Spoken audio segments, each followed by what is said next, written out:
সবাইকে জানাই শুভ নববর্ষ। 1433 সাল সবার খুব ভালো কাটুক। আর আমি আজকে দেখাতে এসেছি আমাদের নববর্ষের মেনু। বানাচ্ছি পাউরুটির পাকোড়াও বলতে পারো বা ভেজিটেবিল চপ। এই চপটা আমার হাতে যারা খেয়েছে তারা কিন্তু মনে রেখেছে। কিভাবে বানাই না বানাই এত ডিটেলে আজকে আর গেলাম না, কারণ সারাদিন সবারই নববর্ষের উৎসব পালন চলছে। তবে চপটা বানানো খুবই সিম্পল।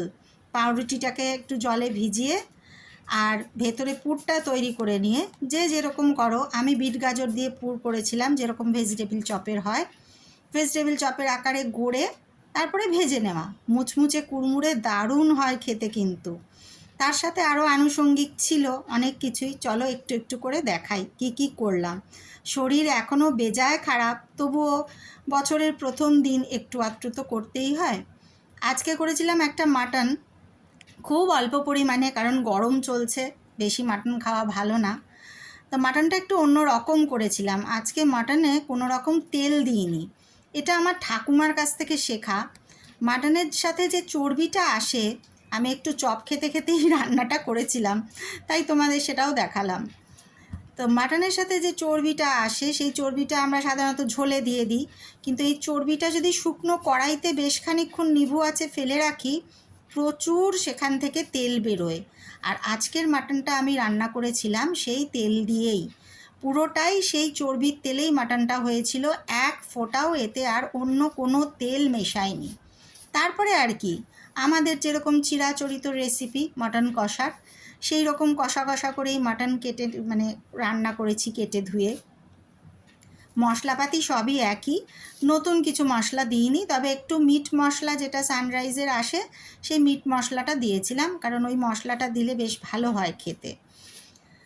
আর তার সাথে করেছিলাম ফ্রাইড রাইস। আসলে বাড়িতে প্রচুর ভেজিটেবল জমে গেছিলো, প্রচুর।